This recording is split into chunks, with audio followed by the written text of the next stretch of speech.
Olá, pessoal. Então, essa aula a gente vai falar sobre a independência linear. Esse assunto é tratado na seção 1.7 do livro do David Ley. E, bom, como motivação, vamos considerar a seguinte equação vetorial: x1 vezes 1, 2, 3, mais x2 vezes 4, 5, 6, mais x3 vezes esse vetor 2, 1, 0, igual a 0, 0, 0. Então, como a gente viu, isso aqui é uma equação homogênea, né? E a gente sabe que essa equação ela já tem uma solução que é trivial. A pergunta, né, que a gente se faz quando tem uma equação homogênea é se a solução trivial é a única solução do sistema linear. Então, quando a única solução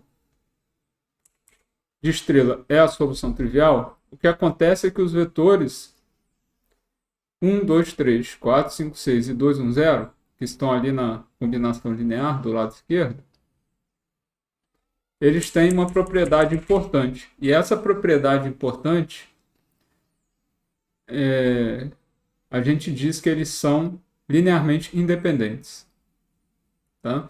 Essa propriedade importante, embora não esteja clara no momento, ela vai ficar mais clara quando a gente falar de bases, que é um outro assunto a ser visto mais lá na frente. Tá? Então, por enquanto, a gente tem que entender só como é que eu verifico e o que significa ser linearmente independente. Então, por definição, se eu tenho um conjunto de vetores, V1, V2, Vp, indexado é só para dizer que tem o primeiro, o segundo, o terceiro e assim por diante. Então, o conjunto de vetores indexado V1, V2, Vp em Rn, ele vai ser linearmente independente. Se a equação V1, x1, V1, x2, V2 até xp, Vp igual a zero, tem apenas a solução trivial. Ou seja, o sistema linear homogêneo, onde as colunas da matriz são V1, V2, Vp, ele tem, a única solução é a solução trivial. No caso contrário, a gente vai dizer que os vetores, o conjunto de vetores, V1 até Vp, é linearmente dependente, que é o contrário de linearmente independente. Ou seja, quando é que ele vai ser linearmente dependente? Quando existirem constantes C1, C2, Cp, nem todas nulas, ou seja, vai ter uma solução no qual nem todo mundo aqui é zero, tal que a combinação linear dá zero. Tá? Então, isso aqui é para dizer que você tem uma solução não trivial desse sistema. E quando é possível achar essas constantes, nem todas nulas, tá? C1, C2 até Cp, e que satisfaz essa equação homogênea, a gente vai chamar essa equação de uma relação de dependência linear. Tá? A relação depende das constantes que você achou. Então, cada conjunto de constantes, nem todas nulas, que faz com que essa equação seja satisfeita, ou seja, a combinação linear dos vetores dê zero, a gente chama de uma relação de dependência linear. Porque ela vai estar dizendo como que os vetores V1, V2, Vp se combinam, nessa combinação linear de tal modo que dê o vetor nulo. Tá? Então, a gente chama isso de uma relação de dependência linear. Beleza. Então, vamos ao seguinte exemplo. Então, vamos pegar os vetores V1 igual a 1, 2, 3, 4, 5, 6 e 2, 1, 0 do exemplo que a gente viu aqui no início. Exatamente os mesmos. Tá? Então, item A. Vamos determinar se o conjunto V1, V2, V3 é LI, ou seja, linearmente independente. E B, se possível, encontrar uma relação de dependência linear. Então, eu preciso determinar se existe solução não trivial da equação homogênea.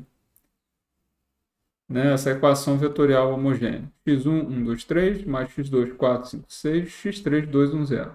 Então, para isso, a gente tem que fazer o quê? Escalonar a matriz aumentada. Então, eu coloco aqui, primeiro vetor, segundo vetor, terceiro vetor e o lado direito, que é zero. Então, como eu já falei nas aulas, o escalonamento a gente vai deixar agora um pouco para vocês fazerem. Já não é assunto fazer sempre o escalonamento.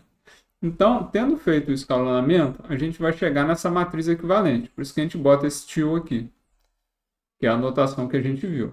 Então, vai dar a matriz 1, 4, 2, 0, 0 menos 3, 3, 0. E a gente vai ver que a terceira variável, x3, é uma variável livre. Se eu tenho variável livre, então o sistema homogêneo tem solução não trivial, né? Porque ele vai ter infinitas soluções. Então, eu tenho que x1 e x2 é variável dependente e o x3 variável livre, portanto, né, temos infinitas soluções, porque cada valor não nulo do x3 vai nos dar uma solução não trivial, e, portanto, v1, v2 e v3 são vetores linearmente dependentes. Ok? Então, isso responde o item A aqui.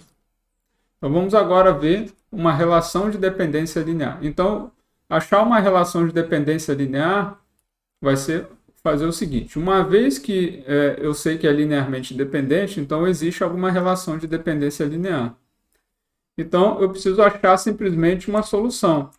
Ou seja, eu tenho que achar uma solução lá do sistema. Então, eu pego lá o sistema equivalente obtido lá na matriz aumentada escalonada e eu sei que o x3 é livre. Então, vamos lá. Eu pego a segunda equação aqui e separo o x3, tá? Eu multiplico por menos 1/3, só para assumir esse menos 3, que aí fica x2 mais x3 igual a 0. E aí eu tenho que x2 é menos x3. De forma análoga, agora eu pego a outra equação, que é essa primeira, substituo esse x2 aqui, que aí vai ficar menos 4x3, somo x3 e passo para o lado direito e eu fico com x1 igual a 2x3. Então, eu tenho aqui o valor para x2, dependendo de x3, e o valor do x1 também dependendo de x3. Bom, então agora, uma vez que x3 é uma variável livre, para cada valor dele eu tenho uma nova solução. De fato, se eu faço x3 igual a 1, né, coloco aqui nas equações que eu obtive para x1 e x2, eu vou obter que x1 é igual a 2 e x2 é igual a menos 1.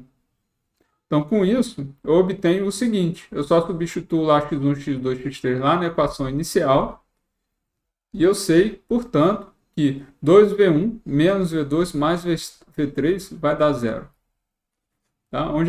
Onde quem é v1, v2, v3? São esses três vetores aqui, do início. Como é que eu faço para verificar? Bom, eu posso pegar os vetores, substituir aqui e verificar que, de fato, quando eu faço essa combinação linear dá 0. Tá? Bom, isso aqui que a gente obteve, essa equação que dá 0, é uma relação de dependência linear. Existem infinitas relações, tá? Existe mais de uma. Aqui eu tenho uma relação. Se eu faço x3 igual a, sei lá, menos 3, eu tenho uma nova relação de dependência linear. E aí vocês podem experimentar. Bom, dando prosseguimento, vamos falar da independência linear das colunas de uma matriz. É simplesmente uma forma de reescrever conceitos. Então, digamos que eu tenho uma matriz A, onde A1, A2 e até a N são colunas de A. Então, a equação matricial AX igual a 0, ela pode ser reescrita como x1A1, x2A2 até xnAn igual a 0. Né? Isso aqui a gente viu nas últimas aulas. Então, a gente tem uma seguinte proposição que eu posso fazer. As colunas da matriz são linearmente independentes, se somente se a equação AX igual a 0 tem somente a solução trivial. De fato, porque as colunas são linearmente independentes, se somente se o sistema x1A1, x2A2, xnAn igual a 0 admite só a solução trivial, que é dizer que exatamente a x igual a 0 tem só a solução trivial. Então, na verdade, eu só estou reescrevendo um conceito. Tá bom? Mas é importante, então, a gente ver isso para poder fazer conexões, né, entre assuntos.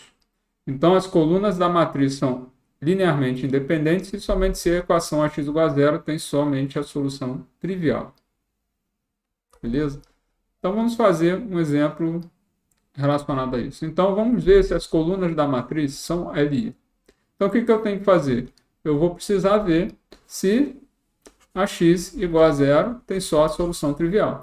Então, eu vou escalonar aqui, boto a matriz A, o lado direito, faço o escalonamento e obtenho essa matriz. Essa matriz não tem variável livre, todas as variáveis são dependentes. Eu tenho pivô em toda a coluna, pivô, pivô e pivô. Então, nós não temos variáveis livres. Então, a solução é única. E a única solução vai ser a solução trivial. Só você ver aqui, ó, 13x3 igual a zero, então tem que ser zero. E você vai substituindo, você vai obter que a única solução de fato é trivial. Portanto, né, as colunas da matriz têm que ser linearmente independentes. Tá? Vamos agora compreender um pouco a questão de ser linearmente independentes, vendo alguns resultados. O primeiro é, imagina que o conjunto tem só um vetor. Se o conjunto tem apenas um vetor, digamos V, ele vai ser linearmente independente se somente se o vetor não é zero. Por quê? De fato, ó, vamos olhar a equação. A equação, né, a combinação linear, na verdade, vai ser uma combinação linear só com um vetor. Então, seria basicamente o múltiplo escalar de V tem que estar zero. A única possibilidade de C vezes V dar zero, a gente sabe, é C igual a zero ou V igual a zero. Beleza, então, se o V não é zero, então, a única possibilidade é C igual a zero, que vai ser, então, a única solução desse problema, porque o V não é zero, então a única solução é C igual a zero. Agora, se o V é igual a zero, então qualquer C satisfaz a equação. Então, de fato, vai ser linearmente independente se somente se o V não é zero. Tá bom? Então, essa análise aqui nos diz isso. E se tem dois vetores? Então, um conjunto com dois vetores, a gente pode dizer o seguinte, que ele é linearmente dependente. Nota que eu estou usando a palavra dependente. Se somente se um dos vetores for múltiplo do outro vetor. Né? Ou seja, basicamente assim, você tem V1, ele vai ser linearmente dependente se somente se ele está na mesma direção. O V2 está na mesma direção do V1. Então, o que acontece? Esse caso aqui quer dizer que é linearmente dependente. Tá?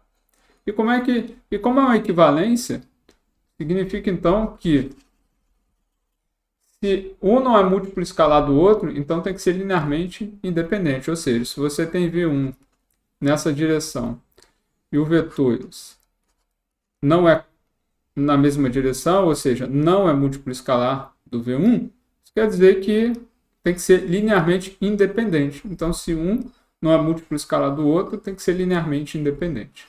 Então, vamos à demonstração desse resultado. Então, vamos dizer primeiro que os vetores são linearmente dependentes. Isso significa que existem duas constantes, C1 e C2, não ambas nulas, né? Nem todas nulos. Né? Então, pelo menos o C1 ou o C2 não é zero. De tal forma que C1V1 mais C2V2, a combinação linear dá zero. Suponhamos, então, que, sem perda de linearidade, que o C1 não é zero. Tá? Se for o C2, é só fazer uma conta semelhante. Mas digamos que o C1 não é zero. Então, eu posso fazer o seguinte, eu boto C1V1 igual a menos C2V2. E aí eu passo o C1 dividindo, eu fico com V1 é igual a C2 dividido por C1V2. E aí, portanto, o que eu obtenho é que V1 é um múltiplo escalar de V2. Então, para que eu fiz essa hipótese de C1 não é zero? Para eu poder dividir por C1, tá bom? É só para isso.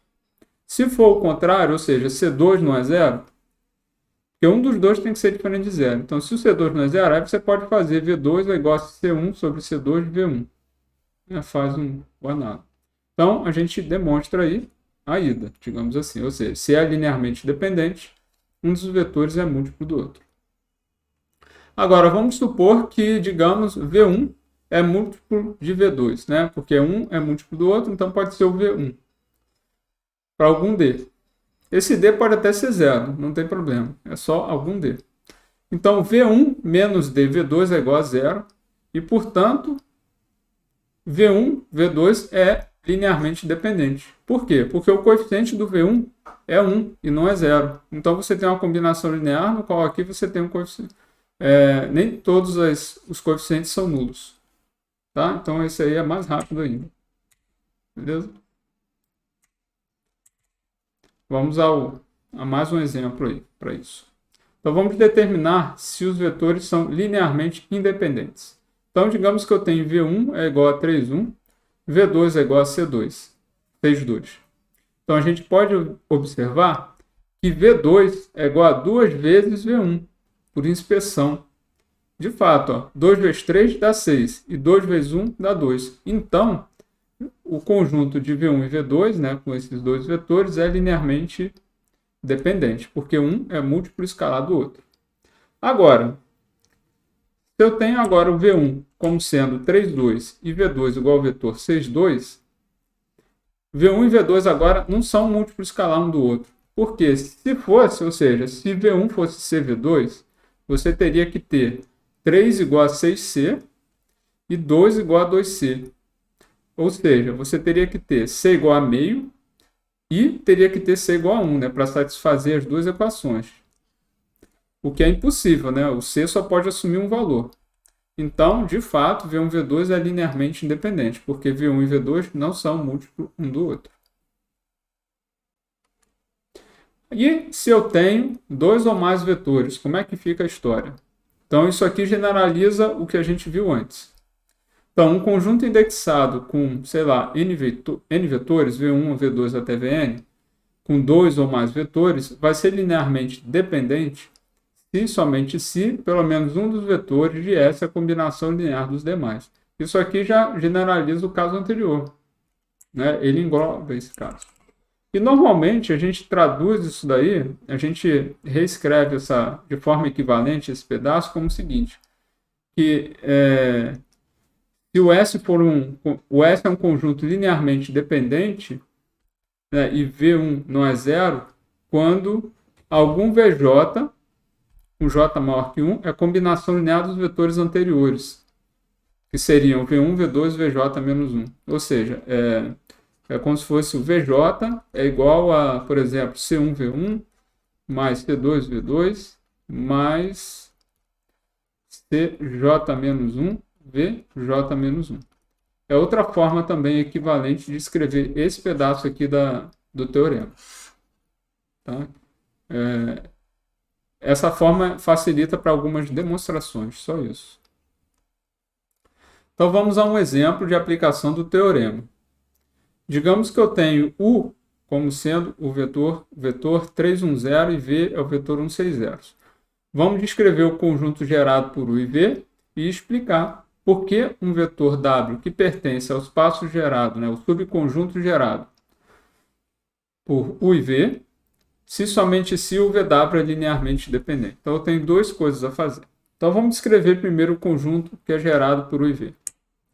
Então, para fazer isso, a gente nota primeiro que U e V eles são linearmente independentes, porque nenhum dos dois é múltiplo do outro.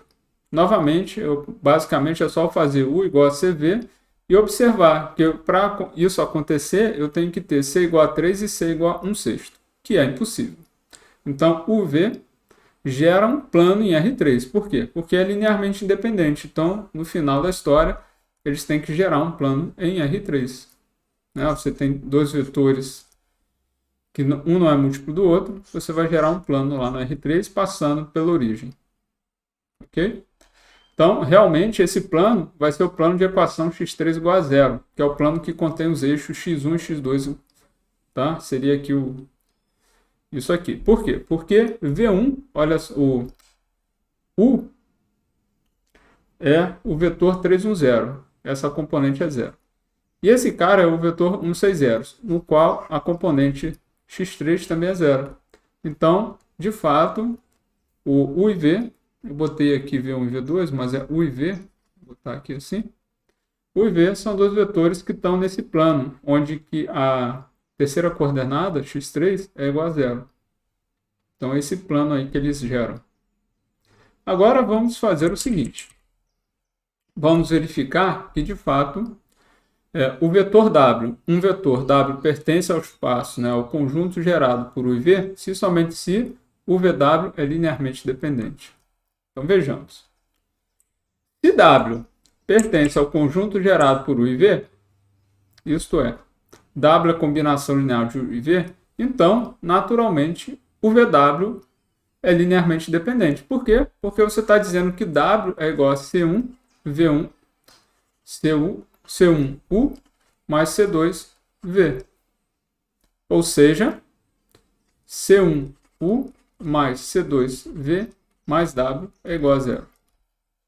É uma forma de você ver. Ou você usa o teorema anterior, né? Beleza? Agora, se o VW é linearmente dependente, isso quer dizer que um dos vetores é a combinação linear dos anteriores. É o teorema anterior. Ora, V, vamos ver. O V aqui pode ser a combinação do U, ou seja, ele pode ser múltiplo de U? Não, ele não é múltiplo de U. A gente viu isso aqui atrás. U não é múltiplo de U. U e V são linearmente independentes. Beleza. Então, a única coisa que sobra é que W tem que ser combinação linear de U e V. Então, se o W é combinação linear de U e V, isso significa que W pertence ao conjunto gerado por U e V. Então, está feita a demonstração. Então, vejamos, por fim, o seguinte teorema. Esse teorema é bem importante. Então, se um conjunto contém mais vetores que o número de componentes dos vetores, então o conjunto será linearmente dependente. Ou seja, se eu tenho um conjunto com P vetores, por exemplo, digamos assim, V1, V2 até Vp, e os vetores estão em Rn, Rn significa que tem quantas entradas? N, né? É um vetor com 1, 2, 3, até N entradas aqui. Okay? Vou botar um x assim para dizer entradas. Até N entradas. Então, é linearmente dependente, faltou aqui, dependente, se o P é maior que N. Tá bom? Agora vamos lá, né? Seja A, então, uma matriz que tem esses vetores nas colunas. P vetores, V1, V2 até Vp. Né? Ó, V1 na primeira coluna, V2 na segunda, Vp na última coluna. Então, A vai ser uma matriz N por P. Porque os vetores estão em Rn. Então, é uma matriz N por P. E a equação AX igual a zero, ela corresponde a um sistema linear que tem quantas equações? Se ela tem N linhas, né? É N por P, então você tem N equações. E se eu tenho P colunas, quer dizer que eu tenho P incógnitas. Tá bom? Bom, então, eu tenho o seguinte. Se esse P for maior que N, nota que eu tenho assim, né? Vou fazer aqui, ó. Eu tenho N equações e P incógnitas. Né? Beleza? Então, eu tenho x1 até xp, P incógnitas. Então, eu tenho o seguinte, se o P é maior que N, o sistema linear ele tem mais variáveis que equações. Se eu tenho mais variáveis que equações, eu vou ter pelo menos uma variável livre. Porque é o seguinte, você tem P é maior que N. Então, quer dizer o seguinte, quantos pivôs você poderia ter? Então, eu posso ter, no máximo, N pivôs.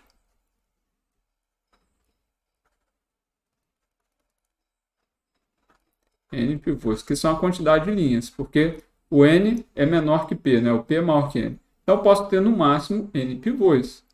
Porque cada linha pode ter um pivô. Então, eu teria N pivôs. Se eu tenho N pivôs, sobra N menos P colunas possíveis de não ter pivô. Né? Por exemplo, um exemplo seria uma matriz, digamos assim, 2 por 3, digamos assim. Então você teria aqui, ó, uma matriz que tem essa cara aqui, ó, 2 por 3.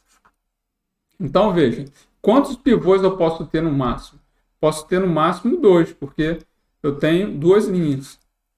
Então no máximo 2. Sempre vai sobrar uma coluna, então, que pode ser variável livre, que será variável livre. Pelo menos uma linha. Pode ser que eu tenha só um pivô, tá? Mas no máximo eu posso ter 2 pivôs nesse problema. Então, se eu tenho variável livre, o sistema AX igual a zero tem que ter solução não trivial. E, portanto, as colunas da matriz A têm que ser linearmente dependentes. Ok? Então, esse teorema é bem interessante e importante. Tá? Você resolve algumas questões diretamente com ele. Por fim, vamos a um exemplozinho para você entender isso daí, a aplicação. Digamos que eu tenho esses 3 vetores aqui, ó, 2, 1, 4, menos 1, menos 2, 2. Então, eu tenho 3 vetores, veja, 3 vetores, aonde que eles estão? No R2. Então, eles têm 2 componentes, né? Ó, 1, 2, estão em R2. Então, se eu tenho 3 vetores em R2, eles têm que ser linearmente dependentes. Por quê? Porque você tem 3 vetores e 3 é maior que 2, né? Você tem mais vetores, tá? Que a quantidade de componentes do vetor. Essa é a resposta. E o último teorema, simplesinho, se você tem um conjunto de vetores do Rn que tem o vetor nulo, ou seja, um dos vetores é o vetor nulo, então esse conjunto tem que ser linearmente dependente. Como é que a gente pode proceder? Bom, vamos supor, sem perda de generalidade, que o V1 é o vetor nulo.